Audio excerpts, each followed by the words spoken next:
The monarchy did not shake because of a speech, a balcony appearance, or a public scandal. It shook because Charles placed his pen on a private order and gave Catherine direct authority over Balmoral's family archives. In one quiet stroke, the most guarded memories of the royal family were moved into new hands. And inside the palace, everyone understood what that meant. History had just chosen a side.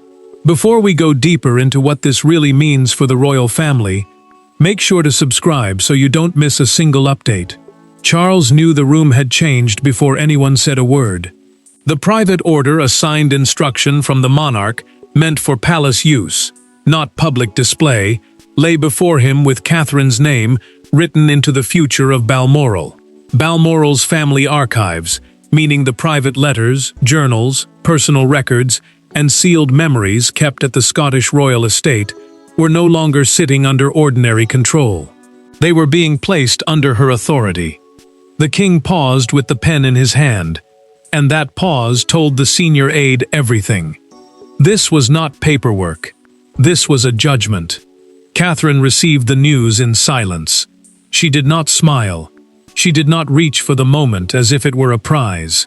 Her face tightened, because she understood what had been handed to her.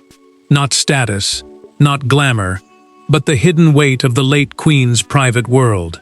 The late Queen's private life mattered, because those records carried more than old family history. They carried loyalties, regrets, promises, and truths that could wound the living if handled without care. Catherine felt that burden immediately, and William saw it before anyone else did. William stood close enough to feel her stillness. The prince looked protective, yet unsettled, because this decision pulled his wife beyond ceremony and into the emotional memory of the crown. The crown, in plain words, meant not only the throne, but the duty, image, and survival of the monarchy itself. He knew Catherine had been trusted with something even powerful people feared. He also knew that trust would make her a target. His jaw tightened, but he said nothing, because silence had become part of the danger. Camilla learned after the signature was dry. She had not been asked. She had not been warned. The queen consort understood the message buried inside the order, and her shock turned cold as soon as Catherine's name was spoken. A palace aide closed the archive access ledger, the official book recording who could enter and handle protected material, and that quiet act landed like thunder. Then one sealed box was mentioned by number. Charles looked up too quickly, and in that instant, everyone realized Balmoral held something he had feared reopening for years. No royal decision lands on paper alone. It lands on people. It lands on old loyalties, buried wounds, and the private fears no crown can hide. For Charles, the archives were memory. For Catherine, they were responsibility. For William, they were inheritance. And for Camilla, they were something far more dangerous. A door opening without her permission. Charles sat with the order still near his hand, and the silence around him felt heavier than the signature itself. The king had done what he believed was necessary, but necessary did not mean painless. A private order, in simple words, was an instruction signed by the monarch for internal royal control, not a public announcement. This one gave Catherine authority over Balmoral's family archive, the private collection of letters, journals, records, and sealed family materials kept at the royal estate. That mattered, because Balmoral was not just a house. It was where the family grieved, argued, healed, and remembered the late queen in ways the public never saw. Catherine understood the danger immediately. She knew those archives were not cold historical files. They carried emotional truths, private promises, old pain, and judgments that could still wound the living. The late queen's personal records mattered, because her words still had power inside the family, even after her death. Catherine did not look proud. She looked burdened. William watched her carefully, and the prince lowered his voice before asking if she was ready for what might be inside. She answered with calm restraint, but he heard the weight behind it. She was ready because she had to be, not because she wanted the power. Camilla felt the blow before anyone explained it. The queen consort had not expected to own Balmoral's memories, but she had expected to be considered in any decision that touched family history. A senior courtier stood nearby and saw her expression change when Catherine's name was spoken. First came surprise, then came stillness, then humiliation. The courtier understood why it mattered. Trust in royal life was rarely announced directly. It was shown by who received keys, who received papers, and who was left outside the room. Charles refused to give the full reason. The king only said Balmoral's family archive had to be protected by someone who understood silence, and that one sentence struck harder than an accusation. Catherine gave her first instruction with quiet firmness. No boxes were to be opened yet, and the rooms were to be secured. She was not claiming victory. She was accepting duty. William saw that. Camilla saw it too, and the pain in the room sharpened, because the true reason behind Charles's order was not born there at all.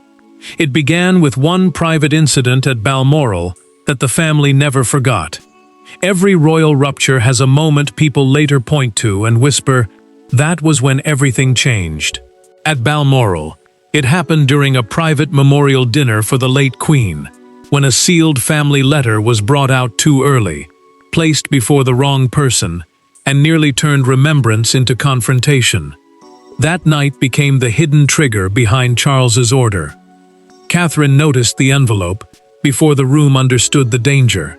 The dinner had been arranged as a private memorial for the late Queen, a family gathering meant to honor her memory without cameras, speeches, or public pressure. A private memorial dinner, in plain words, was a closed family meal held to remember someone loved, not a state event or official ceremony. That mattered because grief inside the royal family was never simple. Every chair, every name, every silence carried history. And on that night, one sealed letter appeared where it should never have been. Camilla saw the envelope near her place, and something in her expression shifted. The queen consort did not yet know what it contained, but she understood enough to feel the room tighten. The sealed family letter, a private message closed for later review, carried the late Queen's handwritten mark, a small detail that could make ordinary paper feel like judgment. Catherine moved first. She placed her hand over it with quiet control, not dramatic, not forceful, just fast enough to stop the wrong eyes from reading the mark. That single gesture saved the table from exploding. Charles saw everything from across the room. The king watched Catherine protect the family without asking for attention, and the meaning struck him hard. She had not acted from curiosity. She had not used the moment to gain power. She had simply understood that some truths, if opened too soon, could become weapons. William saw it too. Later, near the corridor outside the dining room, the prince spoke privately with his father and said Catherine had shown restraint when others might have reached for the secret. Charles listened, and he did not forget. Camilla understood something had been hidden from her, and the pain of that exclusion settled deep. The queen consort felt shut out from a memory tied to the family she had fought to stand beside. Charles felt her hurt, but he also felt the danger of what had almost happened. A senior aide later gave him a documented account, confirming several archive materials had been moved between catalogs after the dinner. Archive catalogs, simply put, were the records showing where private family materials were stored and who had handled them. That mattered because loose control meant private grief could become public damage. Catherine's hand over that envelope became the seed of everything. Charles remembered it when he signed the order. William remembered it when he looked at his wife beside him. Camilla remembered it as the night a door closed before she could step through. And when she finally understood that one dinner had shaped the future, restraint gave way to confrontation. The confrontation did not begin with shouting. It began with a chair being pulled back too sharply, the sound cutting through the room like a warning. Camilla faced Charles with a question that had been building since the moment Catherine's name appeared beside Balmoral. Why her? Why now? And why had the queen consort been told only after the decision was already sealed? Camilla stood before Charles with hurt sharpened into control. The queen consort did not raise her voice, but every word carried the sting of being left outside, a decision tied to family memory. A private sitting room, in simple words, was one of the palace spaces used for personal royal conversations, away from official staff and public ceremony. That mattered, because this was not a public argument. This was a family fracture behind a closed door. Charles sat still, almost painfully still, because he knew the question was not only about archives, it was about trust. Charles chose his words carefully. The king told Camilla the archives were not a prize, not a reward, and not a weapon being placed in Catherine's hands. They were protection. Balmoral's family archives, meaning the private records, letters, journals, and sealed materials tied to the royal family's life at the Scottish estate, mattered because they held emotional truths that could damage living people if handled carelessly. Camilla heard the explanation, but she also heard what he did not say. Catherine had been trusted with silence. She had not. Catherine entered only after being summoned, and the air changed at once. Camilla's pain now had a face. The queen consort looked at her with a wound she could not fully hide, while Catherine stood calm, but visibly affected. She refused to apologize for being trusted, yet she did not speak like someone celebrating power. She told Camilla softly that she had not asked for the responsibility, and she would never use the archives to injure anyone. That mattered, because Catherine understood the role could either heal the family's memory or deepen every old wound. William stepped in before emotion became damage. The prince looked at Charles, then at Camilla, then at his wife, choosing each word as if one careless sentence could split the room apart. He told the king the family could not survive another private fracture becoming public. Charles knew he was right. Catherine knew he was afraid. Camilla knew he was protecting the future as much as he was protecting her. Camilla finally asked the question everyone feared. Did the archives contain judgments about her? The queen consort waited for denial, comfort, something. Charles gave none. The king's silence landed harder than any answer, and Catherine lowered her eyes because she understood what that silence had revealed. This was not just an archive transfer. It was a transfer of royal power. Power in a monarchy does not always arrive with a crown. Sometimes it arrives in a key, a catalogue, a sealed folder, or a signature placed beneath a private instruction. By giving Catherine control over Balmoral's family archives, Charles did more than protect old papers. He placed the emotional evidence of the royal family under the guardianship of the future queen. Catherine listened without interrupting as the palace secretary explained what had just been placed in her hands. The order did not simply allow her to look inside old rooms.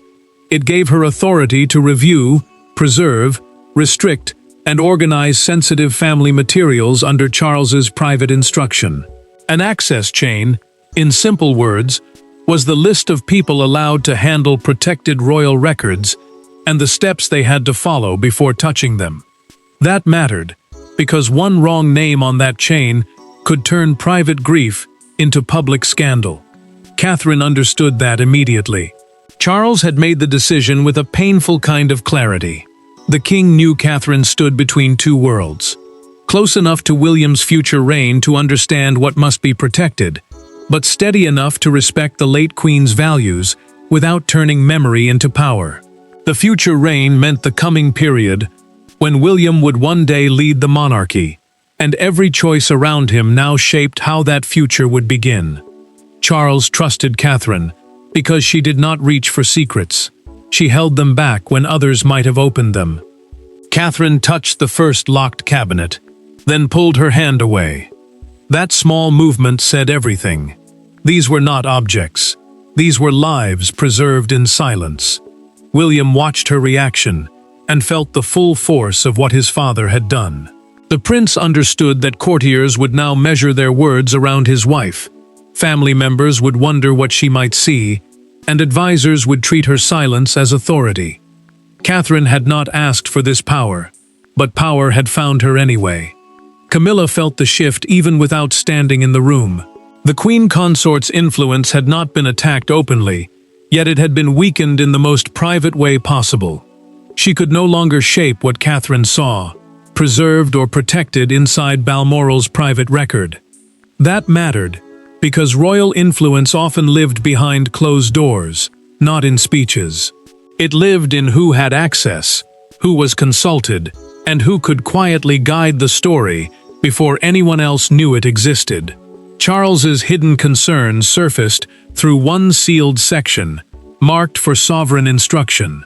Sovereign instruction, in plain words, meant direction from the monarch personally, because the material was too sensitive for ordinary palace handling. The king had known there were records inside Balmoral that required more than routine control. Catherine saw the label. William saw her see it. And once the power behind the paper became clear, the first wave of consequences moved through the palace faster than anyone expected.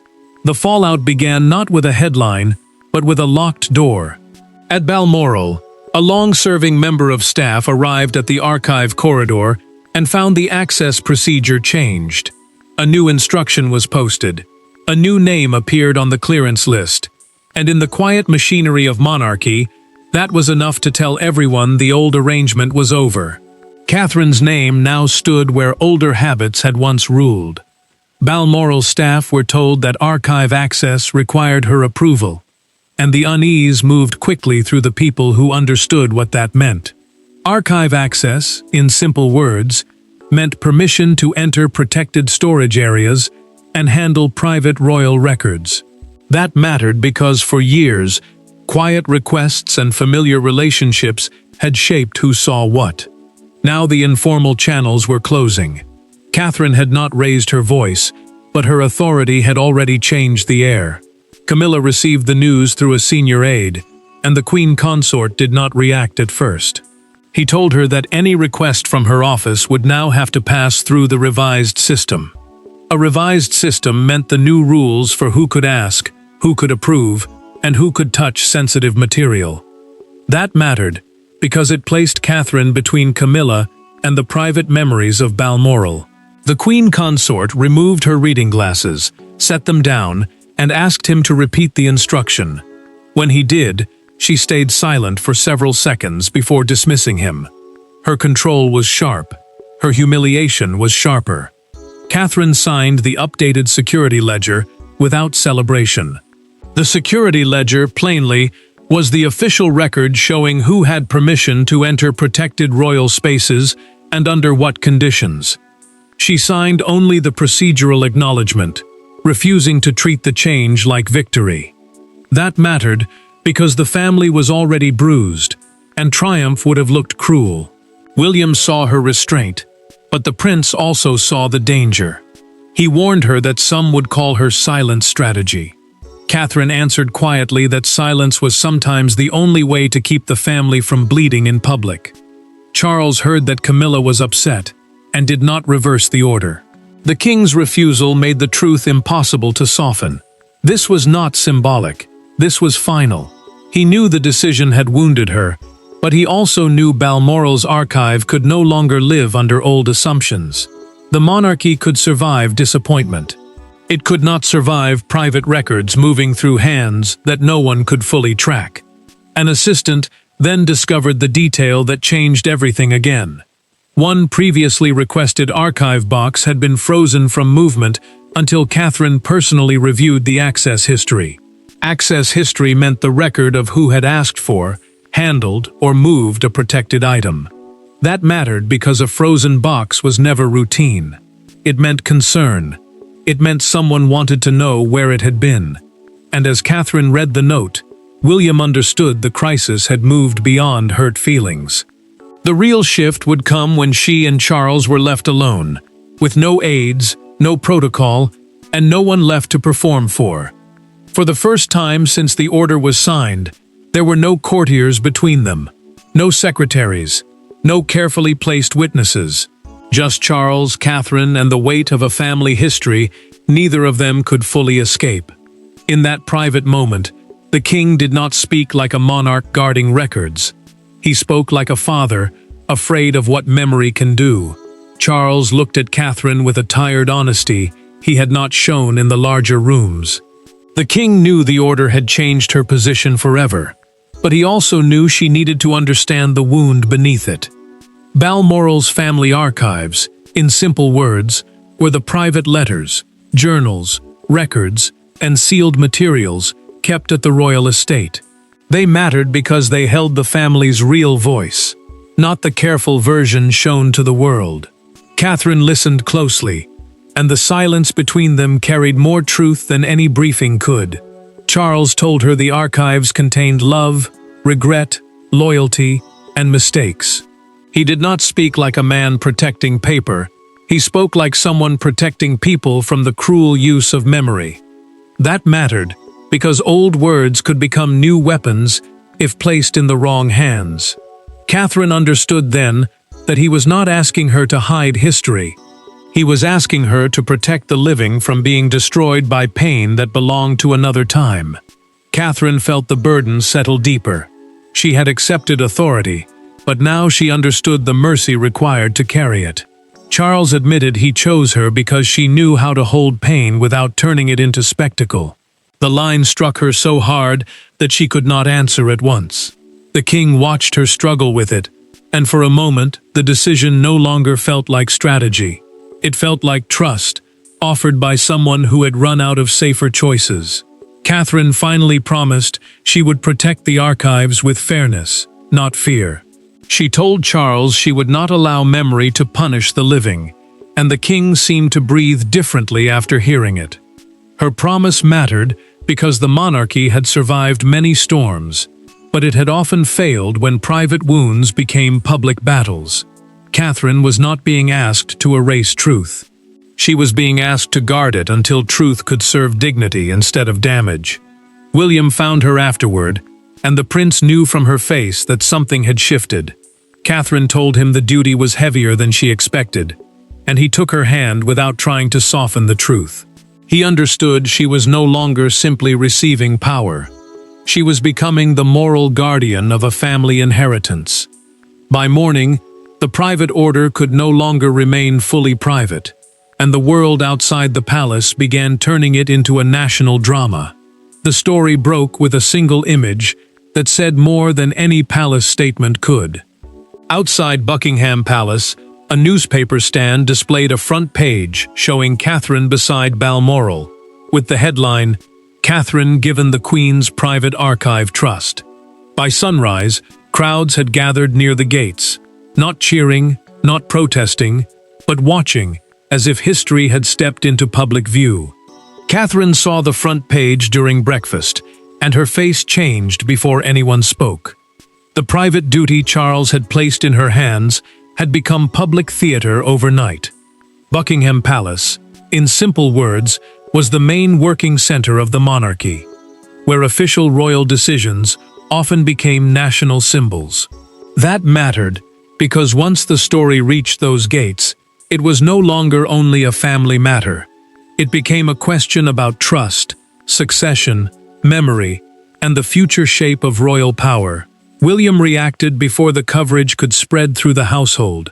The prince asked aides to keep the children away from the broadcasts, not because he feared the truth, but because he knew how cruel public debate could become when family pain was turned into headlines. Catherine looked down at the paper, saddened rather than proud. She had accepted the archives as duty, but the country was now reading it as victory. William understood that difference, and he knew it could wound Camilla even more. Camilla watched the broadcast alone, and the Queen consort heard every word like a quiet blow.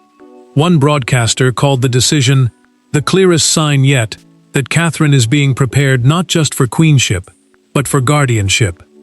Queenship, in plain words, meant the future role Catherine would one day hold beside William as queen, not only as a public figure, but as someone expected to protect the monarchy's dignity. That mattered because the public was no longer seeing her as simply supportive. They were seeing her as the keeper of royal memory. Charles allowed the palace response to remain controlled. The king confirmed through a formal statement that the order's purpose was preservation, meaning the careful protection of private materials, so they were not damaged, misused, or exposed without reason. But the emotional meaning had already outrun the official words. People outside the gates understood what the palace would not say directly. Catherine had been trusted. Camilla had been bypassed. William's future had been quietly strengthened. The crowd outside Buckingham Palace held the mood of the country. Some admired Catherine's calm authority. Others felt sympathy for Camilla, whose exclusion now looked painfully public. Catherine felt that pain too, and that made the moment heavier. Charles had not only moved archives, he had revealed a hierarchy of trust. And when the noise finally settled, only one question remained inside the monarchy. What had he truly declared by placing Balmoral's memories in Catherine's hands? In the end, the order was not about cabinets, ledgers, keys, or sealed boxes. It was about trust. Charles had looked at the people closest to the crown and decided who could carry the family's most fragile truths without breaking them, exploiting them, or fearing them. His answer was Catherine, and that answer changed the emotional map of the monarchy forever. Charles understood the storm his signature had caused. The king had wounded Camilla, strengthened Catherine, and placed William's future under a new kind of protection. A private order, in simple words, was an internal royal instruction signed by the monarch, not a public law or ceremony. That mattered because it showed where Charles's deepest trust truly rested. He had not chosen the loudest voice. He had not chosen the closest office. He had chosen the woman who had already proven she could protect pain without turning it into power. Catherine accepted the role with quiet gravity. She did not treat Balmoral's archives as a victory over Camilla because she understood the danger of pride in a wounded family. Balmoral's archives, meaning the private letters, journals, records, and sealed family materials kept at the royal estate, mattered because they carried the late Queen's private legacy and the monarchy's hidden humanity. Catherine knew those records could preserve dignity or destroy it. Her duty was to make sure memory did not become a weapon. William saw the future more clearly than before. The prince understood that Catherine's authority over Balmoral did more than protect old papers. It strengthened the foundation of their future reign, the coming chapter when he would one day carry the crown and she would stand beside him. The crown, in plain words, meant the throne, the duty, and the public trust of the monarchy.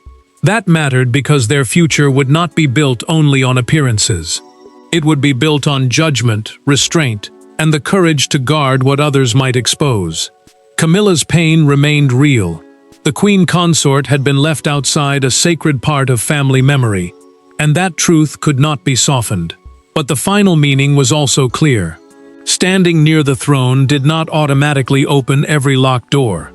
Being close to power did not mean being trusted with every private truth. Camilla had influence, but Catherine had been given guardianship. That difference became the emotional verdict of the entire crisis. Charles found peace in the decision, even after the damage. The king knew the signature had caused shock, but he also believed it had ended a deeper uncertainty. He had placed the archives where he believed they would be safest. Catherine then stood before the archive ledger and wrote her name beneath the new access protocol.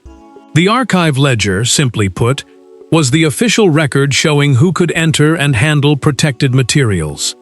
She closed the book gently, not dramatically, because the moment needed dignity, not triumph. Catherine became the quiet guardian of royal memory. Charles had passed her more than responsibility. William had seen her carry more than expectation.